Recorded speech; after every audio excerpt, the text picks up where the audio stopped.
The Nomiki Show. We clash momentarily for class solidarity. Cash circulating, give the masses back its currency. Greed from elites, oligarchs stay fed. Deep state, fake fed, everybody break bread. Racism, homophobia, sexism, religion in this melting pot we live in. Time to build a new system, unionize labor rights. Highlight the issue, talking heads left is best. The saga continues. The Nomiki Show. Good evening and welcome to TNS Live. This is our weekly show that we do where we have very long conversations with some of our favorite guests, leaders, authors, Twitter figures. I don't know. People we like. You know how it is. This is TNS Live. Welcome. You know how it goes. We start here on all the platforms and then we take a quick break and we head over to rockfin.com/The Nomiki Show where you can get the entire it's exclusively there. Like, this is what I don't think people know. We get messages all the time. They're like, well, we want to go back and listen to it. I said, you have to go to Rockfin. You have to go to rockfin.com/Nomiki. And that's where you're going to get the full interview. It's an exclusive.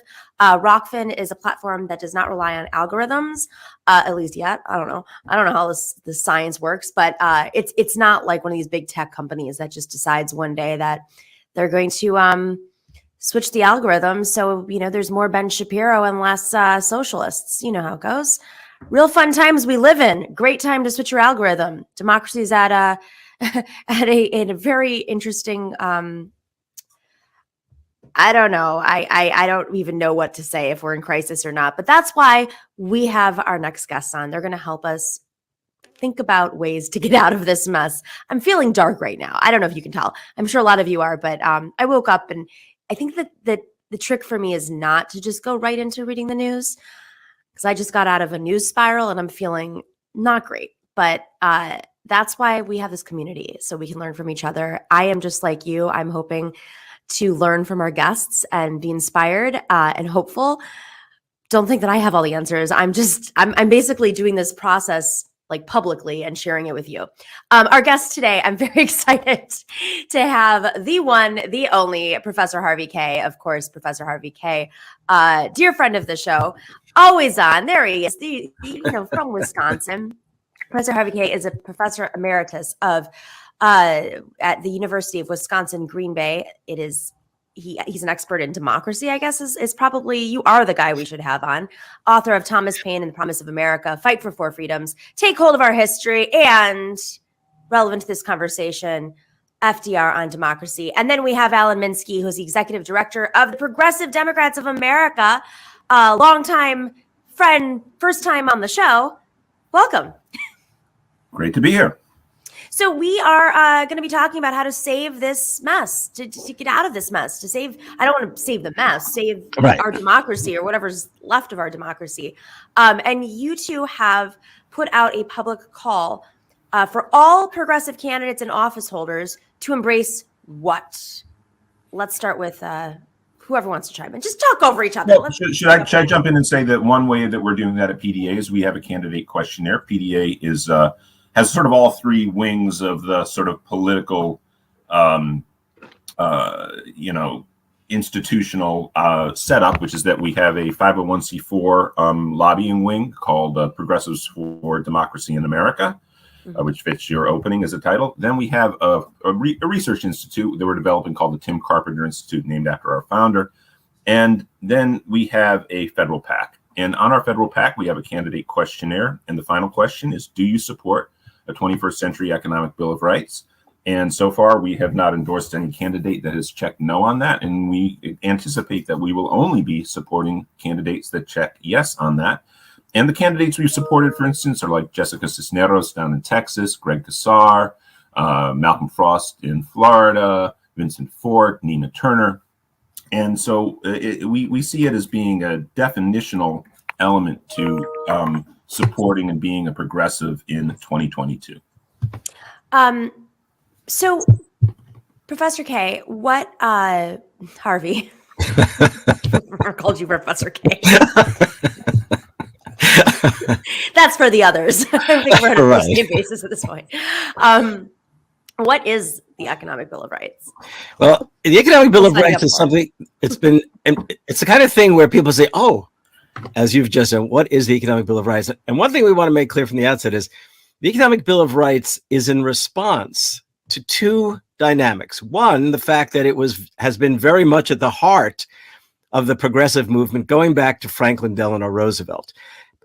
It has been spoken of regularly over the course of the last 75, almost 80 years, but it hasn't yet been realized. And I'll just explain. Franklin Roosevelt's administration, in many ways, the 12 years of it, from his first election to his death in 1945, was framed by a vision that he had of what he first called an Economic Declaration of Rights in 1933, later articulated in the form of the Four Freedoms, but then especially beautifully articulated, powerfully articulated in 1944 in the State of the Union address, in which he said that Americans, in light of these many years past, and especially the work of the New Deal that he, the New Dealers, and American working people had pursued, that they had come to accept in mind a second Bill of Rights. And what he then proceeded to do was to articulate those rights.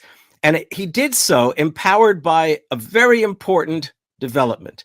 In 1943, he had asked a major research team out of Princeton University to do a survey to find out what did Americans want to pursue after the war.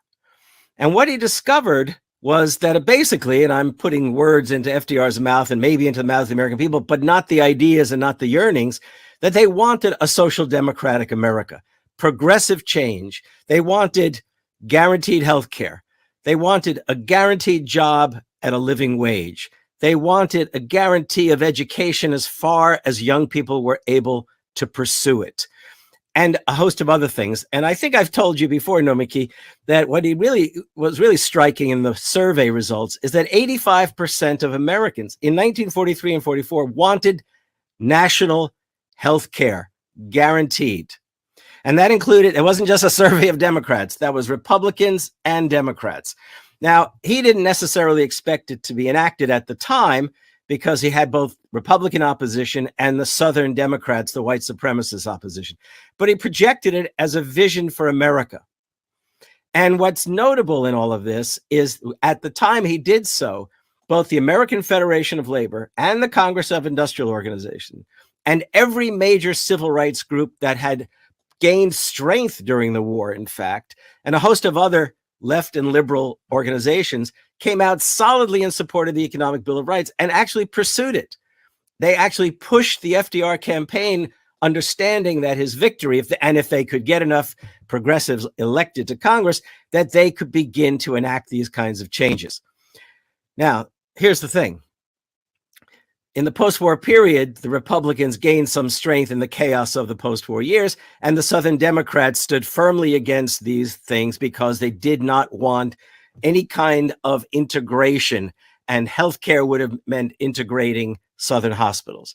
However, it was not forgotten. And if you, in the surveys, even through the 50s, there was a strong indication that the fundamentals of an economic Bill of Rights were still very much in Americans' minds, the majority of Americans' minds. And in 1960, which we don't indicate in our call, the Democratic Party actually ran across the board on a platform that called for the Economic Bill of Rights of FDR. It's stated right in the platform and outlined in the platform. And then in 1965, A. Philip Randolph, and I'll do a brief hold up just so everyone knows what I'm talking about, issued a report, a proposal, a call for a freedom budget that promised to eliminate poverty in 20 years, promised to revive urban areas, promised to resuscitate rural life. I mean, it wasn't just a promise, however, it really was seen by social scientists and others as a real, if you like, a real agenda and vision beyond the Great Society and War on Poverty that Lyndon Johnson himself proposed. 150 labor leaders, foundation heads, university academics and presidents, and civil rights leaders. 150, every major figure you could imagine across the board on what we'll call the liberal left spectrum endorsed this. But of course, the tragedy is that Lyndon Johnson placed the war in Vietnam before the progressive agenda that he himself and that Randolph had laid out. But this Economic Bill of Rights remained a powerful force in the minds of progressives.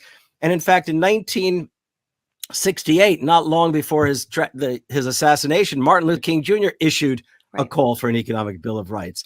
So what we're trying to do here, especially if you like in the wake of Bernie's success, and in fact, yes, we're in a crisis of democracy, but this crisis may actually be a result of the fact that progressives are in fact on the move, that the right wing is as aggressive as it is, as reactionary as it is, because it knows that the majority of Americans want these kinds of things. So let's touch on that in the second part, because I do think that there's some, we're seeing that very clearly played out now for folks who may not have been as aware.